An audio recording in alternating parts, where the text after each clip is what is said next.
Direct objects. A direct object is the person or thing that receives the action from the subject. Take this sentence as an example. The woman eats an apple. The action is eat, and it's the apple that is receiving the action. The direct object in this sentence is the apple. A direct object can be a noun, like in this example, or it could be a pronoun, as it is in this sentence. The doctor helps him. The verb is help. Who is receiving the help? Him. The direct object is him. A direct object can also be a clause or a phrase. For example, Sam loves when her dad takes her fishing. Or, the dog chased a flock of birds. In each of these sentences, we can see that the direct object is receiving the action. Finding the direct object of a sentence is usually not too difficult. Filling in the blanks in this formula helps. Let's apply this formula and see if we can identify the direct object in different sentences. I bought a pizza from the shops. The subject is I. The verb is bought. Let's use our formula to find the direct object. I bought what? A pizza. The direct object is pizza. This is what is receiving the action of the subject. The next sentence. Harry hit his head on the doorway. The subject is Harry. The verb is hit. Let's use our formula to find the direct object. Harry hit what? Harry hit his head. The direct object is his head. This is what is receiving the action from the subject. A third sentence. The dog likes carrots. Here is the subject, and here is the verb. The dog likes what? Carrots. The direct object is carrots.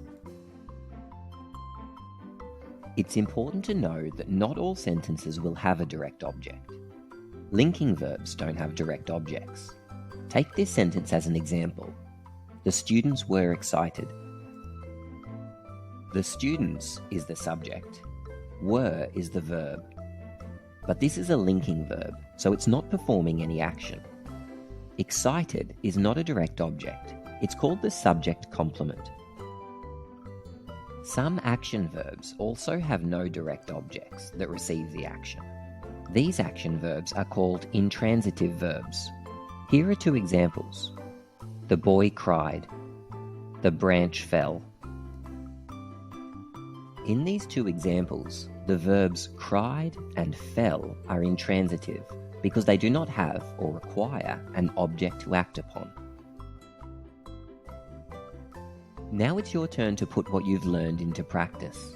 Read the following sentences and identify the direct object in each. One of the sentences doesn't have a direct object. Remember, find the subject and verb in each, and then use this formula to help. Pause here while you work. Let's see how you went. Number 1. The subject is the monkey, and the verb threw. The banana is receiving the action. The direct object is banana. Number 2. He is the subject, and he is the verb. What is being acted upon? The ball. The direct object is the ball. Number 3. He is the subject, and he is the verb. The city is receiving the action. The direct object is the city. Number 4. The subject is Kate and Jim. The verb is laughed. Did you notice that there is no direct object being acted upon? The verb is intransitive, so this sentence has no direct object. The last one. The subject is she. The verb is writes. She writes what? Poems. The direct object is poems. Finally, it's important to remember that if we are using a pronoun as a direct object, we must use the correct pronouns. Take these sentences as examples. Here is the direct object in each sentence. Each is a noun. If we were to use pronouns, we would need to make sure we use object pronouns. Greg bought them from the shops. Lisa wrote it for school. I see her. Using subject pronouns, for example, would be incorrect. The direct object is the person or thing that receives the action. If you feel like you're ready to move on, check out our video on indirect objects. EasyTeaching.net